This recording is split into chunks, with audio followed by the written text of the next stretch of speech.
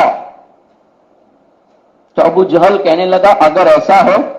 صرف مکہ کی سرداری نہیں پوری دنیا کی سرداری ملتی ہو اور پوری دنیا ہمارے کہنے پر اطاعت کرتی ہو، تو بول ایک نہیں 10 قول کہ ہم تجھ سے عہد لیں گے، تو جو کہے گا وہ کریں گے۔ تو اللہ کے رسول صلی اللہ علیہ وسلم نے فرمایا ضرور؟ تو کہاں ضرور؟ تو صاحب درس قرآن فرماتے اللہ کے رسول صلی اللہ علیہ وسلم نے فرمایا کہہ دو لا الہ الا اللہ، لا الہ الا اللہ محمد رسول اللہ پڑھ لو، سارے عربستان کے مالک بن جاؤ گے، پوری دنیا تمہاری تابعدار بن جائے گی۔ تو آنے والے تالیاں بجانے لگے، جو ساتھ میں آئے تھے نا وہ چار، وہ بھی تالیاں بجانے لگے اور تالیاں بجا کر کہنے لگے ابو جہل عمرو واپس چل، ہمیں معلوم تھا کہ یہی بات کرے گا، اور تم کتنے بھی اس سے معاہدے کر لو تمہارے معاہدے کام نہیں لگیں گے، یہ تو یہی بات کرتا ہے، اس کے پاس تو ایک ہی بات ہے، چلو واپس۔ اور یہ کہہ کر واپس ہو گئے۔ ابو طالب نے نبی کریم صلی اللہ علیہ وسلم سے فرمایا بیٹا تو نے ان سے کوئی بہت بڑی مانگ تو نہیں کی تھی اور تو نے کوئی بہت بعید بات نہیں کہی تھی، صرف تو نے اس کو یہی کہا تھا کہ کلمہ پڑھ لو، یہ دنیا تمہاری ملکیت میں آ جائے گی اور دنیا پر تمہاری بات چلے گی، تمہارے اشارہ پر دنیا چلے گی۔ انہوں نے یہ بات نہیں مانی۔ نبی کریم صلی اللہ علیہ وسلم نے اس وقت محسوس کیا کہ لگتا ہے کہ چچا کی بات کا انداز ایسا ہے کہ اب میری بات پر میرا چچا ایمان لے آئے گا، آج میری خواہش پوری ہوگی۔ اس لیے اللہ کے رسول صلی اللہ علیہ وسلم نے اس وقت ابو طالب سے کہا چچا ان لوگوں نے نہیں مانا، تم تو میرے اپنے ہو اور تمہارے تو اتنے احسانات ہیں، تم نے مجھے بیٹے کی طرح پالا، میں آپ کو باپ کی طرح سمجھتا ہوں، اور دنیا کا کون سا بیٹا ایسا ہوگا جو اپنے باپ کو جہنم میں جاتا ہوا دیکھیں؟ کون ایسا بیٹا ہوگا جو اپنے باپ کو آگ کا شکار بنائے؟ ہر بیٹا چاہتا ہے اپنے باپ کی ہمدردی، میں آپ کی ہمدردی چاہتا ہوں۔ ابراہیم اپنے باپ کو جہنم میں جاتا ہوا دیکھیں گے تو کہیں گے الہی میرا باپ میری آنکھوں کے سامنے جہنم میں جائے، یہ بیٹا کیسے برداشت کر سکتا ہے؟ اللہ آزر کی شکل بدل کر اس کو جہنم میں پھینکے گا کہ ابراہیم کو میرے خلیل کو تکلیف نہ ہو۔ اور میرے چچا میری بھی خواہش ہے کہ آپ کلمہ پڑھ لو، انہوں نے نہیں مانا، آج تم کلمہ پڑھ لو، آج آپ کہہ دو میرے کلمے کا اقرار کر لو۔ نبی کریم صلی اللہ علیہ وسلم نے اس دن آرزو اور امید جتاتے ہوئے ابو طالب سے کہا کہ کلمہ پڑھ لو، تو ابو طالب کہنے لگے اے میرے بھتیجے تیری بات بہت صحیح ہے اور تیرا کلمہ صحیح ہے، تیری دعوت صحیح ہے، اس لیے تو تیرا چچا پوری زندگی تیرا بازو بن کر رہا اور تیرا ساتھ دیتا رہا، تیری امداد کرتا رہا، لیکن بیٹے ڈر اس بات کا، اندیشہ اور خوف اس بات کا ہے کہ میرے جانے کے بعد لوگ تجھے اور تیرے بھائیوں کو یعنی علی اور جعفر وغیرہ کو، میرے بیٹوں کو اور تجھ کو لوگ تانا دیں گے، اور ڈر اس بات کا ہے کہ میرے جانے کے بعد لوگ کہیں گے، اہل مکہ کہیں گے، اہل قریش کہیں گے کہ ابو طالب نے موت کے ڈر کی وجہ سے کلمہ پڑھ لیا۔ اس لیے بیٹا کلمہ تو میں نہیں پڑھ سکتا، تیرا کلمہ نہیں پڑھ سکتا، لیکن تیری ہمدردی میں اگر یہ تانا کی اگر فکر نہ ہوتی تو کلمہ پڑھ کے تیری آنکھوں کو ٹھنڈا کر دیتا، لیکن کلمہ تو نہیں پڑھ سکتا۔ اور یہ جملہ کہاں انتقال کر گئے؟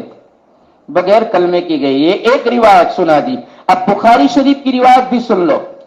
بخاری شریف میں انک لا تہدی من احببت الیک، اس آیت کے بارے میں بخاری شریف کی روایت ہے کہ ابو جہل اور ابن مغیرہ یہ دونوں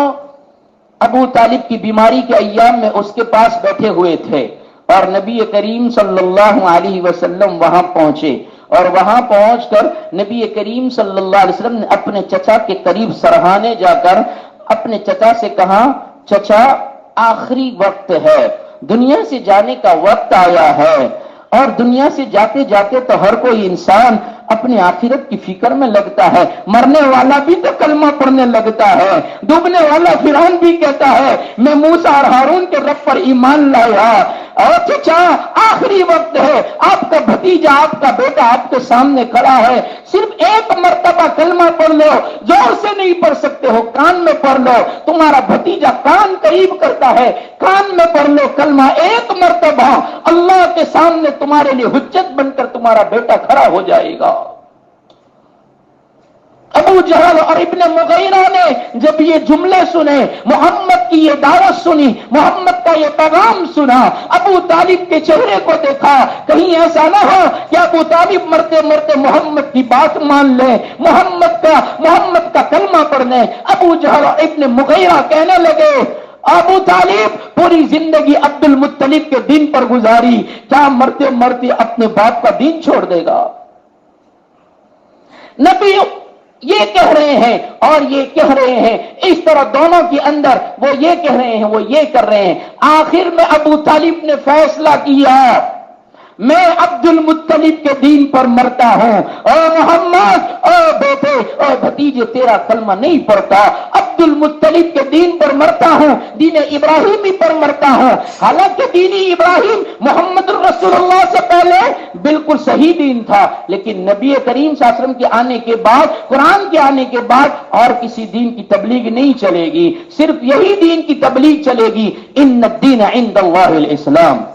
ومن يبتغي غير الاسلام دينا فلن يقبل منه وهو في الاخره من الخاسرين. جو اسلام کے علاوہ کسی اور دین کی تبلیغ کرے گا, کسی اور دین کا پرچار کرے گا, اور عمر تورات پڑھ کے تو سناتا ہے اور محمد سے کہتا ہے کہ تورات کے اوراق لے کر بیٹھا ہوں. عمر ابھی تجھے تسلی نہیں ہوئی ہے, ابھی تجھے تسلی نہیں ہوئی ہے. قرآن آنے کے بعد تورات پڑھتا ہے رضیت باللہ ربا وبالاسلام دینا وبمحمد صلی اللہ علیہ وسلم نبیا ورسولا. عمر نے تورات کے اوراق بند کر دیے اور فرمایا یا رسول اللہ نہیں ذرہ برابر بھی شک نہیں ہے, میں گواہی دیتا ہوں کہ میں اللہ کے رب ہونے پر راضی ہوں, دین اسلام کے مذہب ہونے پر راضی ہوں, اور آپ کے محمد کے پیغمبر ہونے پر, رسول ہونے پر راضی ہوں. یہ عمر نے یہ جملے کہے ہیں. یہ اسلام کے آنے کے بعد, محمد کے آنے کے بعد, قرآن کے آنے کے بعد اب کسی کی ضرورت نہیں ہے. دین ابراہیمی بھی, ملت ابراہیمی بھی نہیں چلے گی. ابو طالب عبد المطلب کے دین پر مر گئے, انتقال کر گئے. حضرت ابو ہریرہ رضی اللہ عنہ فرماتے ہیں اللہ کے رسول صلی اللہ علیہ وسلم کے سامنے جب چچا نے آنکھیں بند کر دی اور چچا بغیر ایمان کے چلے گئے, نبی کی آنکھوں میں سے آنسو بہنے لگے. ہمدرد چچا دنیا سے بغیر ایمان کے گیا, اور پھر جاتے ہوئے کہنے لگے اور چچا آپ نے تو کلمہ نہیں پڑھا, مر گئے ہیں, انتقال کر گئے ہیں. ناش کی طرف خطاب کر کے کہا او چچا آپ تو کلمہ نہ پڑھے, لیکن آپ کے احسانوں کو بھول جانے والا یہ فراموش نہیں ہے. یہ تو میری عادت ہے, یہ 21ویں صدی کے مسلمانوں کی عادت ہے. احسان والوں کے احسان بھول جاتے ہیں, احسان فراموش بن جاتے ہیں. غرض ہوتی ہے, ضرورت ہوتی ہے تو تھدیوں میں ہاتھ ڈال دیتے ہیں, غرض پوری ہو جاتی ہے تو تو کون اور میں کون پہچاننا بھی چھوڑ دیتے ہیں. نظریں چراتے ہیں, وہ آیا ہے, کچھ دور سے دیکھ کر نظریں چرا دیتے ہیں, راستہ بدل دیتے ہیں, حالانکہ آنے والا محسن ہے, محسن کا اکرام کیا جاتا ہے. نبی کریم صلی اللہ علیہ وسلم حضرت ابو ہریرہ رضی اللہ عنہ فرما رہے ہیں اور چچا اگرچہ آپ نے کلمہ نہ پڑھا, آپ نے میری بات نہ مانی, عبد المطلب کے دین پر مرے ہو, ابو جہل کے کہنے پر آپ شرمائے چلے گئے اور مرتے وقت یہ کہہ گئے بیٹا اگر عرب والوں کا, مکہ والوں کا ڈر نہ ہوتا اور اس بات کا غم نہ ہوتا کہ لوگ کیا کہیں گے, مرنے کے بعد لوگ کہیں گے ابو طالب پوری زندگی عبد المطلب کے دین پر رہا, مرتے وقت خوف اور ڈر کی وجہ سے, موت اور قبر کی وجہ سے اس نے اپنا دین چھوڑ دیا, اس لیے میں تیری آنکھوں کو ٹھنڈا نہیں کر سکتا. نبی کریم صلی اللہ علیہ وسلم فرماتے ہیں چچا میں آپ کے لیے مغفرت کی دعا کرتا رہوں گا جب تک کہ میرا اللہ نہ روکے, اس لیے کہ احسانوں کا بدلہ دینا ہے, اس لیے اللہ سے دعا کروں گا آپ کی مغفرت کے لیے. تو اللہ نے قرآن کی آیت اتار دی اور نبی جی کو بھی اور قیامت تک آنے والے اہل ایمان کو پیغام دے دیا، ما کان للنبی والذین آمنوا ان یستغفروا للمشرکین، نبی کے لیے بھی ایمان والوں کے لیے بھی جائز نہیں ہے، بالکل اجازت نہیں ہے کہ استغفار کرو مشرکین کے لیے، مشرکین کے لیے استغفار کرنے کی بالکل اجازت نہیں۔ اور محمد تجھ پر احسان ہے، ارے احسان کرنے والا تیرا رب کہتا ہے، محسنوں کا محسن کہتا ہے کہ تجھے اجازت نہیں اپنے چچا کے لیے بھی تو ایسا کہے کہ مغفرت فرما، اس لیے کہ شرک کیا ہے، اور شرک کرنے والوں کے پالیے ہماری دربار میں معافی کی گنجائش ہی نہیں ہے۔ بڑے سے بڑا گناہ معاف کرنے پر قادر ہے، معاف کر دیں گے، لیکن جو ہمارے ساتھ کسی کو بھاگیدار بنائے، ساجی بنائے، شریک بنائے، ہمارے پاس رتی کے برابر بھی ان کی معافی کی گنجائش نہیں۔ ما کان للنبی والذین آمنوا ان یستغفروا للمشرکین، مرنے والا رشتہ دار کیوں نہ لیکن کفر کرتا ہے، شرک کرتا ہے، تو فرمایا ان کے لیے بھی استغفار نہ کرو، تمہارا استغفار کرنا ان کو نہیں بچا سکتا اور ان کی جہنم کو جنت میں نہیں بدل سکتا، اس لیے کہ مشرک ہے، رشتہ دار کے لیے بھی اپنا باپ ہو، باپ بھی ایمان نہ لائے، بیٹا ہو کفر کرے، شرک کرے، تو ان کے لیے بھی اجازت نہیں ہے۔ الہی ڈوبنے والا میرا بیٹا، میں تیرا پیغمبر اور تو نے مجھے نوح نجی اللہ بنایا، اور اللہ ایک باپ کی سن لے، بیٹے کو ہلاک ہونے سے بچا لے، سمندر کی گوتوں سے بچا لے، سمندر میں غرقاب ہونے سے بچا لے۔ رب نے فرمایا خبردار چپ ہو جاؤ، وہ تمہارے اہل میں سے نہیں ہے، جمع ضرور تم نے ہے لیکن جمنے کے بعد تمہارا بیٹا کہلانے کے قابل نہیں، فہرستی تمہارا بیٹا ہو سکتا ہے لیکن ہماری سرکار میں، ہمارے دفتر میں، ہماری رجسٹر میں وہ اسلام والا، ایمان والا نہیں، مومن نہیں، وہ ہمارا نہیں، تمہارا بھی نہیں۔ خبردار اگر دوسری مرتبہ ان کے لیے استغفار کیا تو تمہارا نام پیغمبری کی فہرست نکل جائے گا۔ لو، اللہ نے نبی کریم صلی اللہ علیہ وسلم کو کہا ایسی دھمکی نے حبیب ہے، لیکن فرمایا نبی ایسی بھول مت کرنا، ان کے لیے دعا مت کرنا، تیری دعا کرنا بھی ان کو نہیں بچا سکے گا، ورنہ حبیب دعا کریں اور ہو نہ سکے یہ ہو ہی نہیں سکتا۔ عبداللہ بن ابی کا جب منافقوں کا سردار جب جنازے کی نماز پڑھانے چڑھے تو پیچھے سے عمر نے دامن پکڑا اور کہا یا رسول اللہ یہ کیا کرتے ہو، یہ کس کی جنازے کی نماز پڑھاتے ہو، اتنے بڑے منافق کی، اتنی تکلیفیں دینے والے کی نماز جنازہ پڑھاتے ہو۔ اللہ کے رسول صلی اللہ علیہ وسلم نے فرمایا عمر چھوڑ دے، اگر میری نماز جنازہ پڑھانے سے اس کی مغفرت ہوتی ہے تو پڑھانے دینا۔ اللہ نے جبرائیل کو بھیجا، یا رسول اللہ، اللہ فرماتا ہے کہ مسئلہ نبوت کا تھا، عمر نے دامن پکڑا تھا، اگر عمر کے کہنے پر ہم روک دیتے تو ایک امتی کی خاطر نبوت کو، نبی کو روکنا ہو جاتا، اس لیے ہم نے نہیں روکا۔ تیری جنازے کی نماز تو نے اس کی پڑھا دی، لیکن آج کے بعد یاد رکھ کسی منافق کی جنازے کی نماز مت پڑھانا، تیری نماز جنازہ پڑھانا بھی ان کی مغفرت کا ذریعہ نہیں بن سکتی۔ فرماتے انک لا تہدی من احببت الیک، اور نبی اتنا اپنے آپ کو کیوں لگا دیتے ہو اور اتنے خواہش مند کیوں ہو جاتے ہو کہ وہ کلمہ نہیں پڑھتے، تو آپ چاہتے ہیں کہ مرتے وقت کلمہ پڑھ لے۔ اور نبی کریم صلی اللہ علیہ وسلم کی شان یہ تھی کہ صرف اپنے چچا کے لیے نہیں بلکہ ہر ایک کے لیے یہی امید رکھتے تھے، یہی خواہش رکھتے تھے کہ مرنے سے پہلے کلمہ پڑھ لیں اور جہنم سے بچ جائیں، جنت میں جانے والا بن جائیں۔ چرواہا کہتا ہے اگر کلمہ پڑھ لوں تو کیا ہوگا، دو چیزوں میں سے ایک ہوگی، جہاد میں آئے گا یا گھر جائے گا۔ کہاں جہاد میں آؤں تو کیا ہوگا، کہاں غازی بنے گا تو واپس آئے گا یا شہید ہو کر مر جائے گا۔ بکریاں واپس کر دی اور واپس کر کے وہ لگ گیا جہاد میں اور اسی جہاد میں انتقال کر گیا۔ نبی کریم صلی اللہ علیہ وسلم نے فرمایا اور میرے صحابہ یہ بکریاں چرانے والا ایک نماز نہیں پڑھی، ایک زکات نہیں دی، ایک صدقہ نہیں کیا، نہیں روزہ رکھا، کچھ نہیں کیا، ابھی ایمان لایا، جہاد میں گیا اور مر گیا، شہید ہو گیا، سیدھا جنت میں جائے گا۔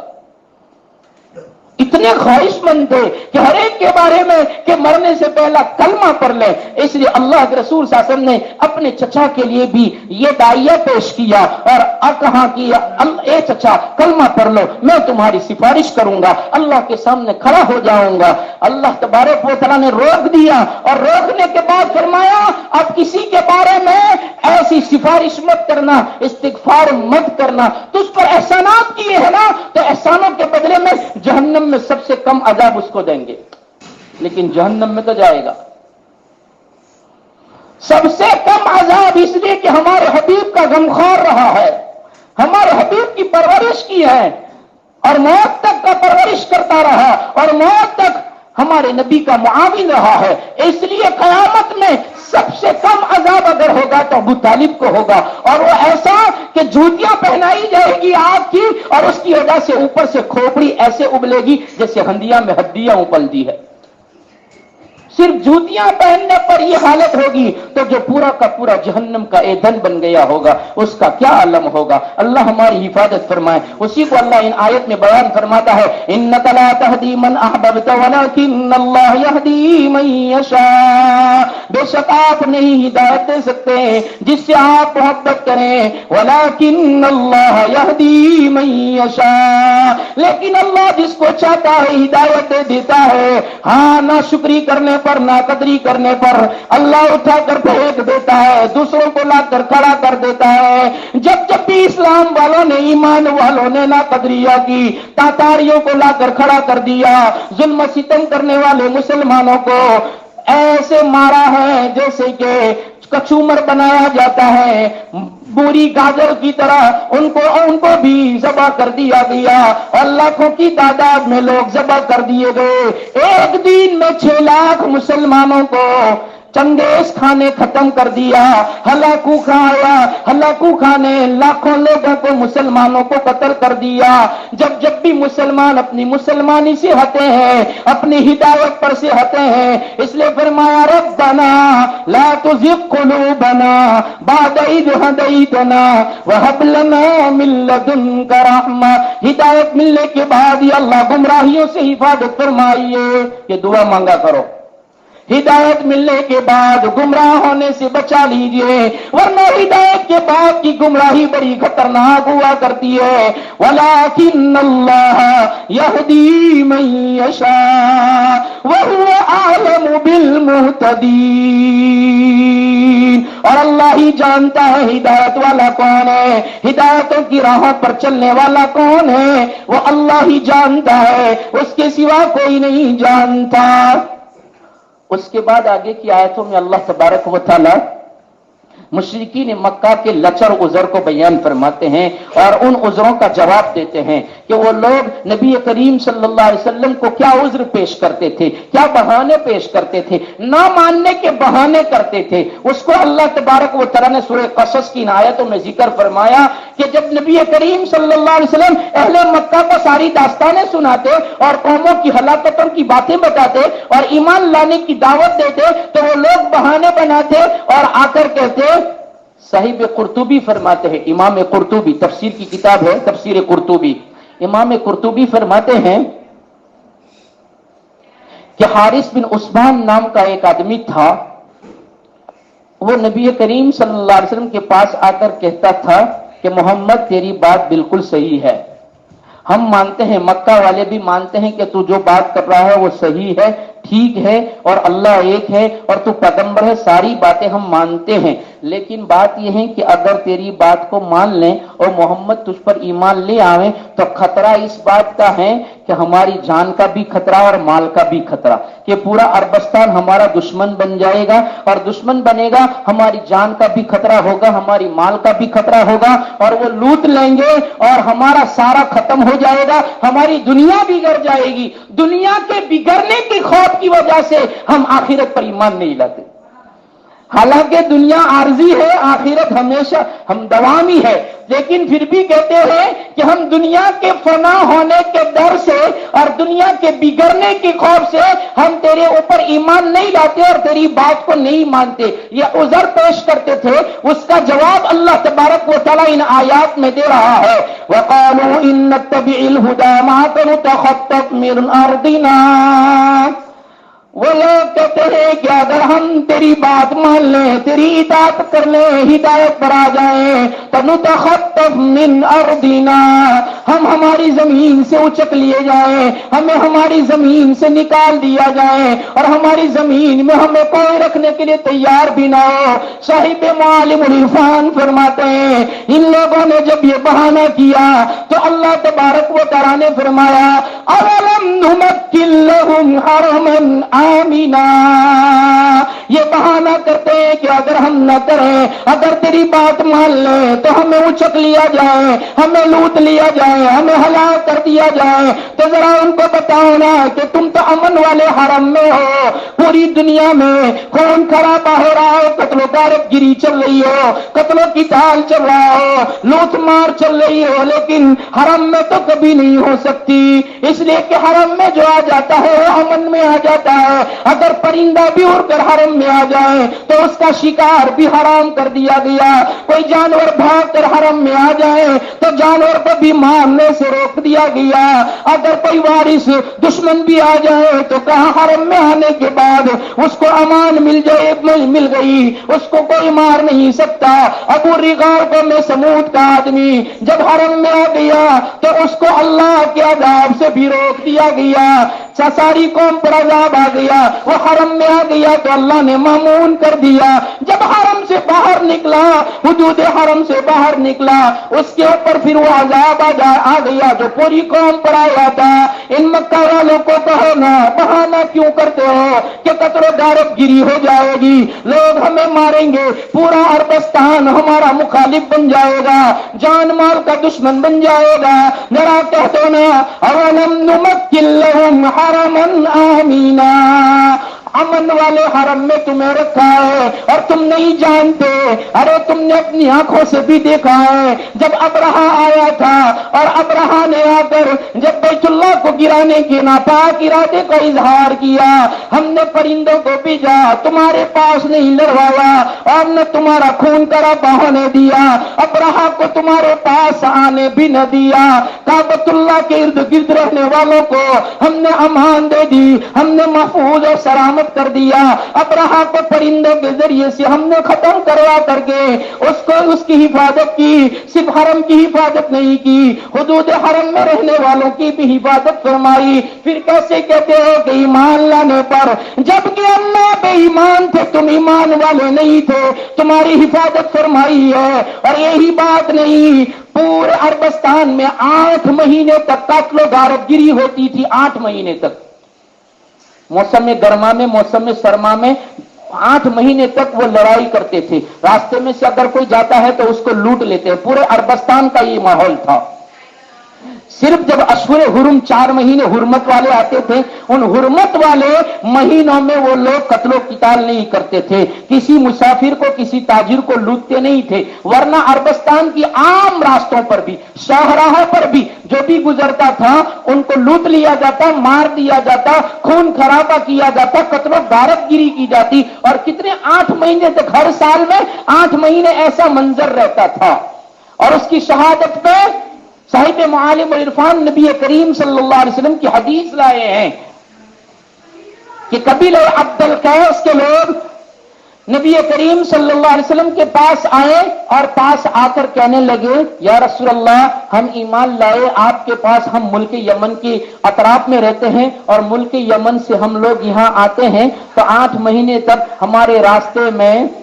قبیلہ مزر پڑتا ہے اور قبیلہ مزر کے لوگ کافر ہیں، اور قبیلہ مزر کی یہ کافرین ہمیں 4 مہینوں کے علاوہ بہت تکلیفیں پہنچاتے ہیں اور ہم بہت تکلیفیں برداشت کر کے یہاں تک آتے ہیں، اس لیے یا رسول اللہ ہمیں کوئی ایسی تعلیم دے دیجئے کہ ہم ہمارے گھروں پر رہ کر کیا کریں، ہمیں یمن سے یہاں تک آنا نہ پڑے، ورنہ مکہ والے مکہ آتے ہوئے بیچ میں جو قبیلے پڑتے ہیں وہ بہت تکلیف دیتے ہیں۔ صرف 4 مہینوں میں اشہر حرم میں ہمیں تکلیف نہیں دیتے، ورنہ 8 مہینے ہمیں بہت تکلیف پہنچاتے ہیں، اس لیے ہم یہاں نہ آویں، ایسا کوئی پیغام اور ایسی کوئی تعلیم دے دیجئے۔ اس بات کی دلیل ہے کہ مکہ کے ارد گرد جتنے بھی شہر تھے اور جتنی بھی آبادیاں تھیں وہاں لوگ قتل و غارت گیری کرتے تھے، لیکن مکہ میں کبھی ایسا نہیں ہوتا تھا، اس لیے کہ وہ حرم شریف وہاں ہے،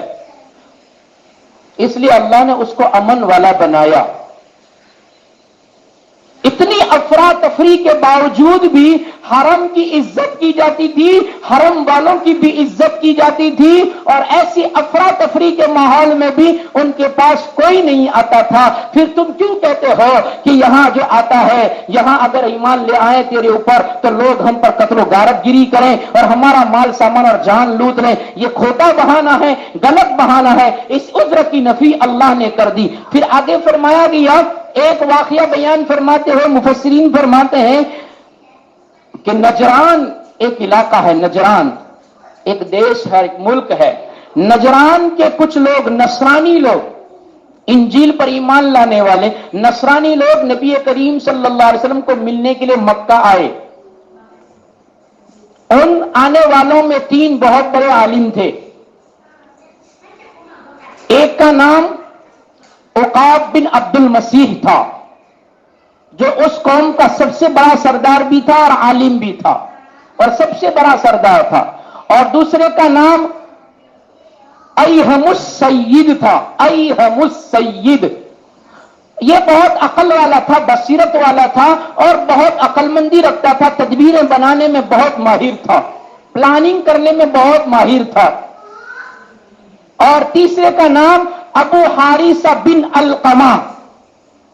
یہ اس میں سب سے بڑا عالم تھا، اس کے پاس تورات کا بھی علم تھا، زبور کا بھی علم تھا اور انجیل کا بھی علم تھا، اور تینوں کتابوں کا اس کے پاس پورا کا پورا علم تھا،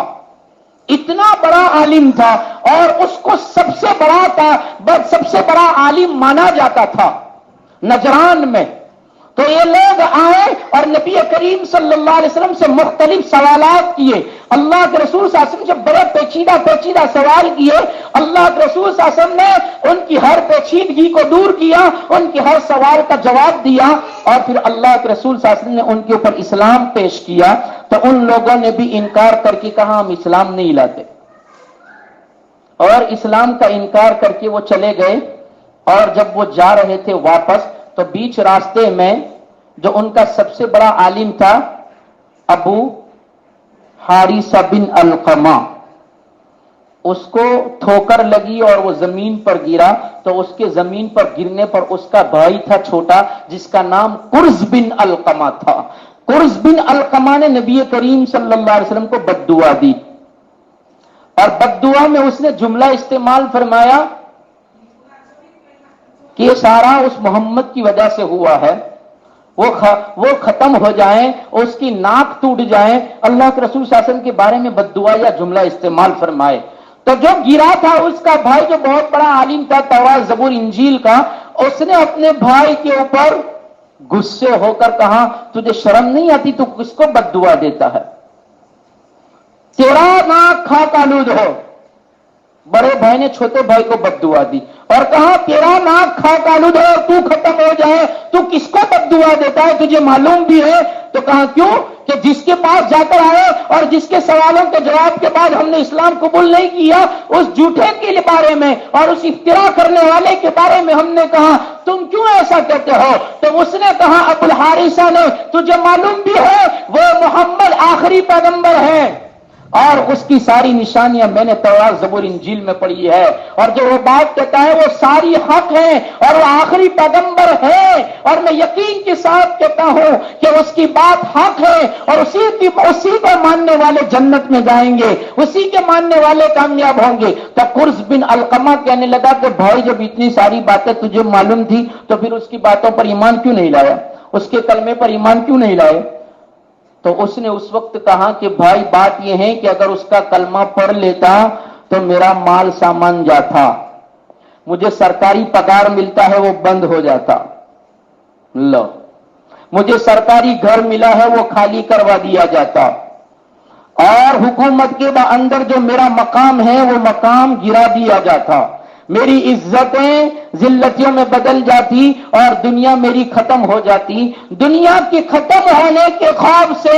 محمد سچا ہے پھر بھی میں نے نہیں مانا۔ تو قرظ بن علقمہ نے کہا بھائی تجھ پر لعنت ہو، تو نے دنیا کے خاطر، دنیا کے ٹھیکروں کے خاطر، دنیا کے چیتروں کے خاطر، دنیا کے چند دن کی زندگی کے خاطر ایک دن مرنا ہے۔ ہمارے آبا و اجداد مر گئے، ہمارے باپ دادا مر گئے، ایک دن تو اور میں بھی مر جائیں گے۔ تجھ پر لعنت ہے، تجھ پر افسوس ہے کہ تو کیسا عالم ہے، اتنا علم رکھنے کے باوجود بھی تو نے اس پیغمبر کا انکار کر دیا۔ ارے تجھے دنیا کی فکر ہے، تیرے پاس دنیا طلبی ہے، تو جا تجھے اجازت ہے اپنے نجران واپس چلا جا۔ لیکن یہ قرظ سمجھ گیا ہے، قرظ کی دل میں بات اتر گئی ہے کہ محمد جو کہتا ہے ہم اس کے سامنے بہانے نہیں بنائیں گے، ہم واپس جاتے ہیں۔ واپس آئے مکہ، اور مکہ واپس آ کر کہا اے محمد،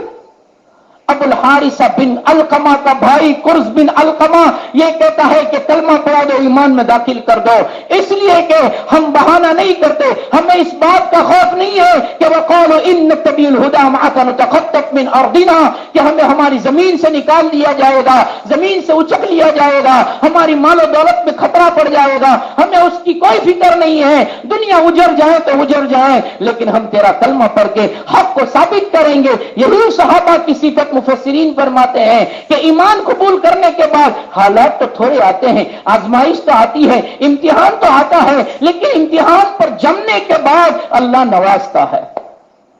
صحابہ پر مختلف حالات آئے اور اتنے گھنونے حالات آئے، اتنے خطرناک حالات آئے کہ ان حالات کو دیکھ کر اگر کوئی دیکھنے والا دیکھے تو کہے کہ یہ کیسے حالات میں پڑے ہوئے ہیں، لیکن ایسے حالات میں بھی، ایسی آزمائشوں میں بھی صحابہ ثابت قدم رہے تو پھر اللہ نے ان کو پوری دنیا کا مالک بنایا اور ممالک کا مالک بنایا، فتوحات کے دروازے کھولے، اور پھر گھروں میں اتنا اناج غلہ رہتا تھا کہ پورے سال کا اسٹاک رہتا تھا، اور صحابہ کہتے تھے کیا یہ ہماری قربانیوں کا بدلہ تو نہیں دیا جا رہا ہے؟ فرمایا یہ بدلہ نہیں ہے، یہ اس کی برکتیں ہیں، تم نے قربانیاں دی ہے، بدلہ تو تمہیں وہاں ملے گا۔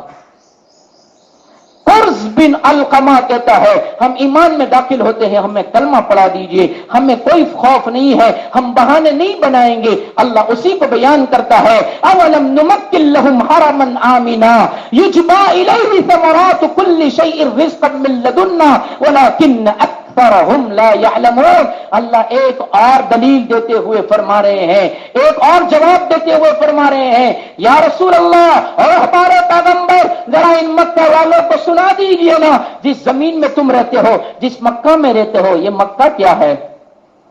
جہاں کوئی درخت بھی نہیں ملتا، جہاں کوئی فصل بھی نہیں ملتی، جہاں کوئی باغ بھی نہیں ملتا، جہاں کھیتیاں نہیں ملتی، مکہ کی زمین میں تو پتھر کے سوا کچھ نہیں ہے، ان کے اندر تو فصلیں اگانے کی صلاحیت بھی نہیں ہے، پھر تمہارے پاس پوری دنیا کے بہترین سے بہترین ثمرات آتے ہیں، رزق آتا ہے ہماری طرف سے، تم کہاں لینے جاتے ہو؟ تم کہتے ہو کہ ہمیں اٹھا لیا جائے گا، ارے کہاں اٹھا لیا جائے گا؟ تمہارے پاس تو لوگ بھیجتے ہیں دنیا کا ہر پھل، ہر پھول، ہر چیز تازہ اور بالکل ترو تازہ اور بالکل فریش مال تمہارے پاس آتا ہے۔ یجبا الیہ ثمرات، اللہ تمہاری طرف بھیجتا ہے اپنی غذائیں، اپنا خوراک، اپنا غلہ، اپنا کپڑا، یہ تمہارے پاس بھیجا جاتا ہے۔ اور کیسا بھیجا جاتا ہے کہ ابراہیم نے تو جب اپنے بیٹے کو اور اپنی بیوی کو چھوڑا تھا تو چٹیل میدان تھا، پتھر کے سوا کچھ نہیں تھا، اور جہاں حجر شجر کچھ نہیں تھا، اور یہ تو ابراہیم کی، جس ابراہیمی ملت کی آپ باتیں کرتے ہو، اس ابراہیم کی قربانی کا صدقہ ہے کہ اس ابراہیم نے اللہ سے دعا کی تھی تنہائیوں میں، اے اللہ میں نے وہ کر دیا جو تو نے کہا، اب وہ تو کر دے جو میں کہتا ہوں۔ مفسرین فرماتے ہیں، صاحب معالم العرفان فرماتے ہیں، حضرت ابراہیم فرمائے یا اللہ میں نے وہ کر دیا جو تو نے کہا، بیٹے اور بیوی کو چھوڑ دیا بیابانوں میں، اب تو وہ کر دے جو تیرا ابراہیم کہتا ہے۔ اب جب تو نے خلیل بنایا ہے تو دوست کی التجا بھی سن لے، ربنا انی اسکنت من ذریتی بواد غیر ذی زرع عند بیتک المحرم، اے اللہ اس بیابان کو محرم جگہ بھی بنا دے اور اتنا آباد کر دے کہ پوری دنیا یہاں اس کو دیکھنے آ جائے، اس کی زیارت کے لیے پوری دنیا تڑپنے لگے، اہل ایمان کے دل اس کے لیے تڑپے اور اس کے دیدار کے لیے ترسے، ایسی بنا دے۔ اور یہ بیابان جو اندر جہاں فصلیں اگانے کی صلاحیت نہیں ہے، زمین نہیں پتھر ہی پتھر ہے، اور ایسی جگہ پر کوئی درخت بھی نظر نہیں آتا، اے اللہ ایسی غذا پہنچا، ایسی اپنی طرف سے رزق پہنچا کہ پوری دنیا کا رزق وہاں مل جائے۔ اللہ نے ابراہیم کی اس دعا کو قبول فرمایا،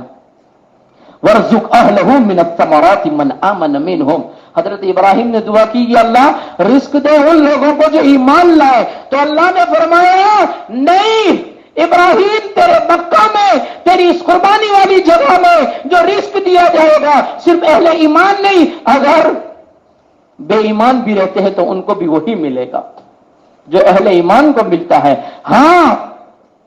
وہ مرنے کے بعد جب آئیں گے تو اہل